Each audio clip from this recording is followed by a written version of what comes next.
everyone, welcome to my channel. Today I'm going to be reviewing a product from the Derma that is 1% kojic acid face wash with niacinamide and alpha-arbutin. So in this video, I'm going to be telling you in detail what are the different ingredients present in this formulation and is it worth purchasing this product. Before I dive into the video, I would request you all to follow me on my Instagram handle. This is my Instagram handle. It helps me as an influencer and as a YouTuber to grow. And also in the description below, I have mentioned all the links from where you can buy this product. And unfortunately, it is only present in India, not all around the world. So if you're really interested, you can go and check where you can buy from Amazon, especially in USA. So yeah, let's begin with the ingredient list. All right, so the first ingredient here is myristic acid. For those of you all who don't know what is myristic acid, it's a cleansing agent, but it's also a pore clogger. It is a comedogenic ingredient, so it's on the top list of comedogenic ingredients. As it's the first ingredient, it's the dominating one in the whole product formulation. So it's not suitable for oily skin type, and I'm clearly saying this. Okay, if you have dry skin or maybe normal skin, then yes, you can use it. But if you fall from normal to oily skin type, then I would not suggest you to use this product. And it's a cleanser. Yes, it doesn't adhere on your skin. It just, emulsifies and then makes a foam and then removes all the dirt. But still, some ingredients for oily skin type is a big no-no. And if you have acne-prone skin, if you have oily skin type, you should step out this product because the dominating ingredient here is myristic acid. The fourth ingredient here is potassium hydroxide. Well, in the ingredient list, potassium hydroxide is known as a bad ingredient. Because it's a pH adjuster, it is not well tolerated by sensitive skin type. Okay, the Derma products are really good, but the formulation matters the most when it comes to all the sensitive skin type, the dry skin types.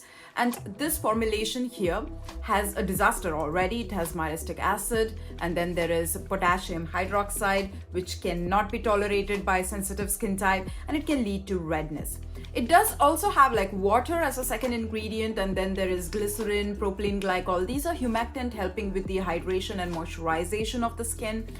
But the main concept of this whole face wash is that it is formulated for reduction of the dark and pigmented skin. Why does the pigmentation happen? Because the melanocytes gets triggered and they start to produce more melanin that gives to the darker appearance on the face. If you see the whole ingredient list now, you see that the niacinamide and kojic acid are only 1%. And at the end of the ingredient list is the alpha-arbutin. The two ingredients which are popular to reduce the pigmentation mark are the kojic acid as well as the alpha-arbutin. So alpha-arbutin is in the last of the ingredient list, which is less than 1%, which is very fraction of a percent, which is not even doing its job. And especially in the face wash, alpha-arbutin combination, it needs to sit on the skin for some duration to get absorbed and do its job, especially go and target that tyrosinase inhibitor. But this formulation overall, I do feel that it is a disaster because me being someone who has oily skin type and acne prone skin, which is more prone to hyperpigmentation as well as dark spots, or else a sensitive skin type who has, dark spots, I can't use this formulation because of certain ingredients. The myristic acid and the lauric acid are the comedogenic ingredients and they should not be on the top of the list. So this product, I would step out if I have oily skin type. The next one is that the high amount of potassium hydroxide to adjust the pH has just led to a disaster formulation because the sensitive skin type can't use this product. The selling point of this product is the 1% niacinamide, 1% kojic acid, and then alpha-arbutin. But the alpha-arbutin here is next to nothing. The concentration is very less and it's in the last of an ingredient list. So in my opinion, this formulation is not good for any skin type. And I would not suggest it for anyone out there. So my suggestion is to step out this product because this is just not the right formulation. Derma can do a very good job at making formulation, and I love and adore some of their products and it's really well formulated. But here, this face wash is just a big no-no from my side.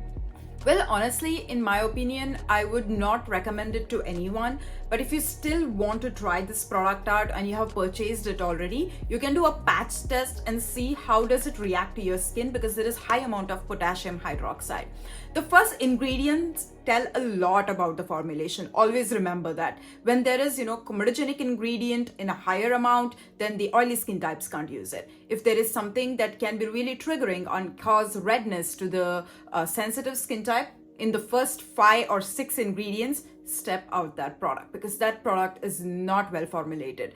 Because the first 5 to 6 ingredient tells the outline of the whole formulation. And if that is a disaster at the first ingredient itself or the third ingredient itself, the whole formulation might not work out for all the skin type. If you are really looking out for a cleanser or else a cream that can reduce the pigmentation mark, I have numerous videos describing about how kojic acid serums are good. Even the Derma kojic acid serum is okay. I like the formulation. You can rather use that than using this face wash. Yes, it might be okay for dry skin types, but still it is not well tolerated by dry skin types because of the potassium hydroxide higher concentration. It's a bad ingredient and it's a dominating one. So we need to be careful with our skin, especially if we are skin of color, because it can lead to more pigmentation. So that is pretty much it for this video. If you like this video, make sure that you share with your friends and also subscribe to my channel and click on that bell icon. You can even donate some money for the animal shelter that I'm collecting. In the description below, I have mentioned the link. Please do share this with your friends and also contribute for the animal shelter. And I will keep you updated with new videos, and I will see you soon in another video. Take care and bye.